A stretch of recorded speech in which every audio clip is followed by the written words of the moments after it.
తెలంగాణ శాసనసభ స్పీకర్ ఈ ట్రిబ్యునల్ చైర్మన్గా ఎమ్మెల్యేల అనర్హత పిటిషన్ పైన ఒక తీర్పు ఇచ్చారు. ఆ తీర్పును స్వాగతిస్తున్నాం.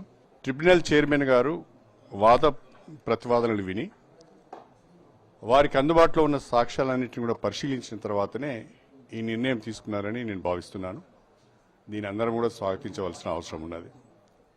ఒక మాటలో చెప్పాలంటే బీఆర్ఎస్ పార్టీ పరంగా కాకుండా బీఆర్ఎస్ పార్టీకి చెందిన ఎమ్మెల్యేలు మా మీద అనర్హత పిటిషన్ వేశారు. వాళ్ళకు లోకల్ స్టాండింగ్ లేదు అనేది నా అభిప్రాయం. పార్టీ పరంగా పిటిషన్ వేయకుండా, కేసీఆర్ స్వయంగా పిటిషన్ వేయకుండా వేరే వాళ్ళతో పిటిషన్ వేసినప్పుడే కొంత ఆ కేసు బలహీనపడ్డది అనేది నా అభిప్రాయం. అదే కాకుండా ఒక సభ్యుని అనర్హుని ప్రకటించాలని అనుకున్నప్పుడు, ఆయనకు వ్యతిరేకంగా పిటిషన్ వేయాలనుకున్నప్పుడు పార్టీ నియమావళికి లోబడి షోకాజ్ నోటీస్ ఇవ్వాలి, లేదా పార్టీ వివరణనైనా కోరాలి.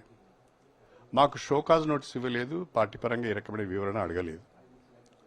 రెండవది, పోయిన శాసనసభ సమావేశాలలోనే పార్టీ వర్కింగ్ ప్రెసిడెంట్ కేటీఆర్ గారు స్వయంగా నిండు సభలో మా బీఆర్ఎస్ పార్టీ సభ్యుల సంఖ్య 38, ఆ 38 మంది సభ్యుల సంఖ్యకు ప్రపోర్షనేట్గా మాకు సమయం ఇవ్వాలని అడిగారు.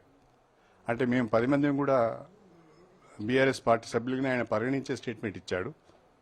పిటిషన్ పెండింగ్ ఉండగా ఆ మాట మాట్లాడి నేను. రెండవది, మేము బీఆర్ఎస్ పార్టీ నుంచి వెళ్ళిపోయినాము అని మా మీద అనర్హత పిటిషన్ వేసి బీఆర్ఎస్ ఎల్పీకి ప్రతి నెల 5,000 రూపాయలు చొప్పున మా కాంట్రిబ్యూషన్ తీసుకున్నారు. అంటే నేను బీఆర్ఎస్ పార్టీ సభ్యుని. మూడవది, శాసనసభలో ఏనాడు కూడా ఓ పార్టీ విప్ ఇవ్వలేదు. పార్టీకి వ్యతిరేకంగా మేము ఏ రకమైన స్టెప్స్ తీసుకోలేదు. కాబట్టి ఇవన్నీ చూసిన తర్వాత మీ అనర్హత పిటిషను సరైన గ్రౌండ్స్ మీద మీరు వేయలేదు.